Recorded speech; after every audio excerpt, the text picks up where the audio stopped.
More than 26 million American adults have chronic kidney disease, and millions more are at risk and don't even know it. More than 526,000 Americans currently receive treatment for kidney failure, which includes 367,000 dialysis patients and 158,000 people with functioning kidney transplants, found on the National Kidney Foundation website. Chronic kidney disease, or end-stage renal disease, is the last stage of kidney disease, and many patients have to choose whether or not they want to do dialysis treatments for the rest of their lives or while they are waiting for a transplant. Today I will discuss what dialysis is, the two main types of dialysis, and how do you choose which one is the best option. So let's start with what dialysis is. Dialysis is a process that aids or takes the place of kidney function.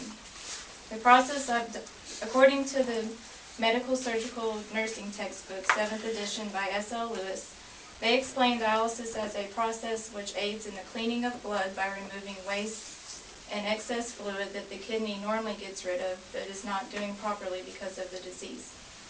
The kidney is responsible for removing waste from the body, maintaining electrolyte balance, and regulation of blood pressure and the release of certain hormones, found on the National Kidney and Urologic Diseases Information website. Kidney function has to have had decreased to 10 to 15% of normal function in order to qualify for dialysis and to help receive payment for it. Some people will only need dialysis temporarily because of acute kidney failure, which usually results from trauma or severe illness that affects the kidneys. Diabetes is the #1 cause of kidney failure in the U.S., and along with high blood pressure accounts for nearly 85% of new cases of kidney disease, according to the National Kidney Foundation. There are two main types of dialysis. One type is hemodialysis and the other is peritoneal dialysis. According to the DaVita dialysis website, hemodialysis is normally done in the dialysis center. The process involves surgically implanting a port, which is used to replace to remove the blood from the patient, into a machine that filters the blood and the waste and excess fluid out and returns the blood to the patient, the clean blood to the patient. This process typically takes about 3 to 4 hours and has to be done three times a week. Peritoneal dialysis is another form of dialysis that uses the patient's own abdominal cavity and the peritoneum as the filter for the waste. A dialysis solution with differing levels of glucose that helps pull the waste from the blood and the body and excess fluid is put through a catheter that's also surgically placed in the abdomen, and the dialysis solution sits for a specified amount of time depending on what needs to be removed, and then the fluid from the abdominal cavity is taken out through that the same catheter into a bag and disposed of.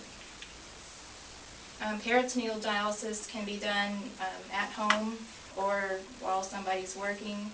It has more options and gives the person more freedom to eat, because hemodialysis, you have a stricter diet than the peritoneal dialysis. So how would I choose which treatment is best for me? Well, the main way to determine which treatment is best is to consider these questions. Do you work? You have to have time to go to the dialysis center, or you can even do the peritoneal dialysis while you're working. Do you travel? Some places offer dialysis in other cities, but if you're going somewhere that doesn't have a dialysis center, then peritoneal dialysis might be a better option because you can take the fluid and the stuff you need to do your own dialysis treatment.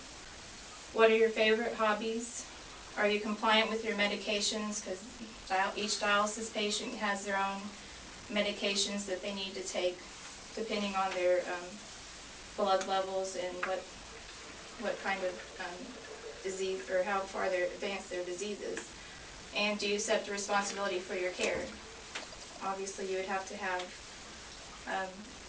be more responsible if you're doing peritoneal dialysis than you would hemodialysis, where somebody else does the process for you. The cost of treatment can be a factor in the decision also. According to dialysis nurse Jessie Hillary, the cost of treatment is very expensive. The average cost starts around $30,000 a year, but more realistically is around $75,000 a year. Medicare will usually pay 80% of the cost if your kidney function is 15% or less, and private insurance or self-pay will pay the rest.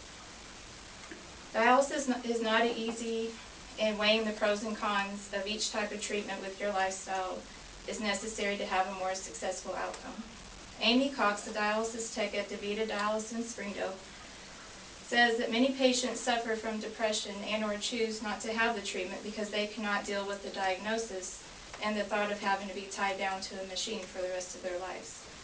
Today I've talked about what dialysis is, the two types of dialysis, and how a person would choose what type is best for them. Dialysis is a life-saving process that allows many people with kidney disease to have a normal life. It is very hard to It is a very hard diagnosis to accept, but having dialysis as an option can make it a little bit easier. Each year, more than 87,000 Americans die from causes related to kidney failure, according to the National Kidney Foundation. One patient I spoke with, initial VB, says that she just had to accept the diagnosis and do dialysis because she's 45 years old and has a 2.5-year-old son that she has to take care of. Many patients are like this person and can find great motivation to have dialysis treatments. So if you'd like more information, you can visit the DaVita Dialysis website or the National Kidney Foundation website. Local dialysis clinics can also give you information if you'd like. Batteries.